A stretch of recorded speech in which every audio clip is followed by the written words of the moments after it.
السلام علیکم ورحمۃ اللہ وبرکاتہ میرے بھائیوں، شب برات اتنی بابرکت رات ہے۔ اس رات کو شب برات اس لیے کہا جاتا ہے کہ اس رات میں دو بیزاریاں ہیں۔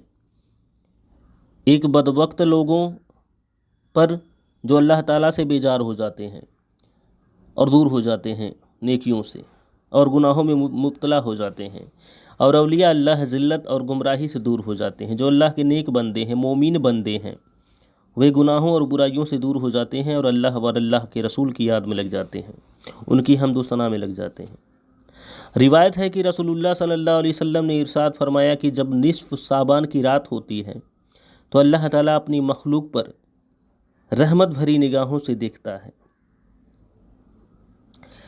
مومن کو تو بخش دیتے ہیں اللہ پاک، مگر گناہ گاروں کو اور ڈھیل دے دیتے ہیں، اور کینہ رکھنے والوں کو اس وقت تک نہیں چھوڑتے جب تک کہ وہ کینہ پروری سے باز نہ آ جائیں، وہ کینہ سے ہر طرح کے گناہوں سے توبہ نہ کر لیں۔ روایت ہے کہ فرشتوں کے لیے آسمان میں 2 راتیں عید کی ہیں، جس طرح سے زمین پر مسلمانوں کے لیے 2 دن عید کے ہیں، اسی طرح فرشتوں کی عید کی راتیں ہیں شب برات اور شب قدر۔ یاد رکھیں میرے بھائیوں، مسلمانوں کی عید دن میں ہے، عید الفطر اور عید الاضحیٰ۔ فرشتوں کی عیدیں رات میں اس لیے رکھی گئی ہے کہ وہ سوتے نہیں ہیں۔ مسلمانوں کی عید دن میں اس لیے رکھی گئی ہے کہ وہ سوتے ہیں۔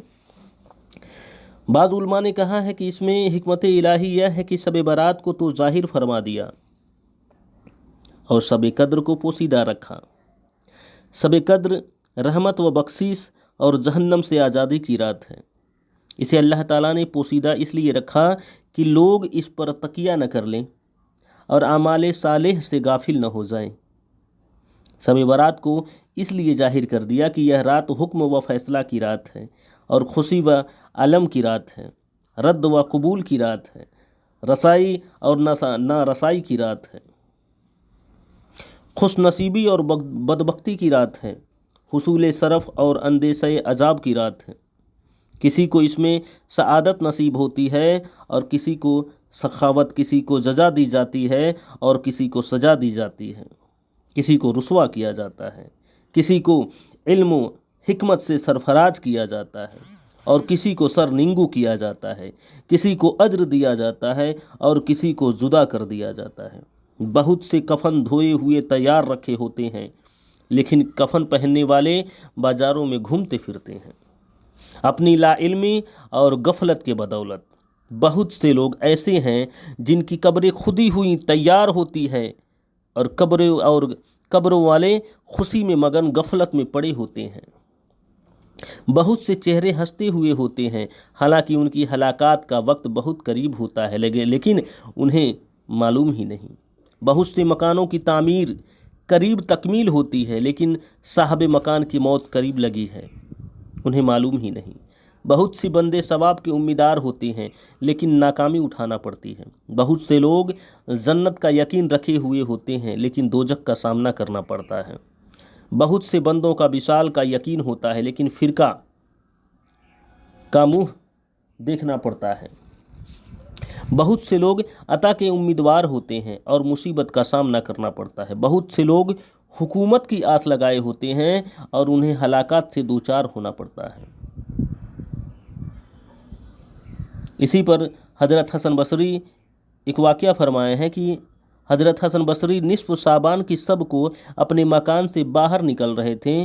اس وقت ان کے چہرے سے ایسا ظاہر ہو رہا تھا کہ جیسے ان کو قبر میں دفن کر دیا گیا تھا اور وہ اس سے باہر نکل کر آئے ہیں۔ آپ سے اس کی وجہ دریافت کی گئی۔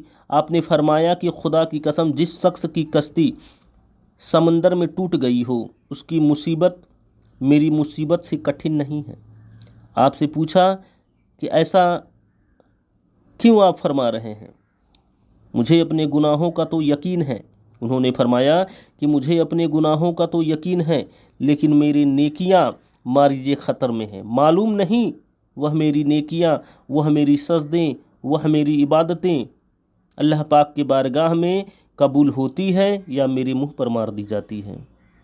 تو میرے بھائیوں، اس سے ہم لوگوں کو سیکھ حاصل ہونا چاہیے کہ ہم جو بھی کچھ عبادت کر رہے ہیں اس میں ریاکاری نہ ہو، اس میں دکھاوا نہ ہو، دل میں یہ خیال نہ ہو کہ ہم جنتی ہیں، اللہ ہمارے گناہوں کو معاف کر دیں گے۔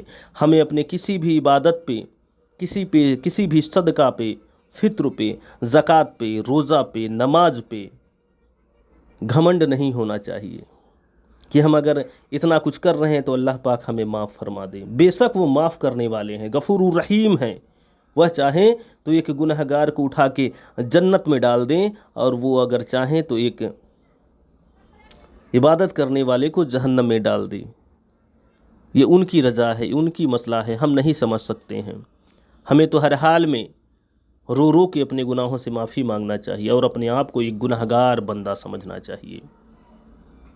اللہ پاک ہم سب کو اللہ اور اللہ کے رسول کی اطاعت کرنے کے لیے توفیق عطا فرمائے، اور اللہ پاک ہم سب کو اپنے نیک بندوں میں شامل کر لے۔ پیارے محمد مصطفیٰ صلی اللہ علیہ وسلم کے صدقے میں اللہ پاک ہم سب کو اپنے رحمتوں سے نواز دے۔ اللہ حافظ۔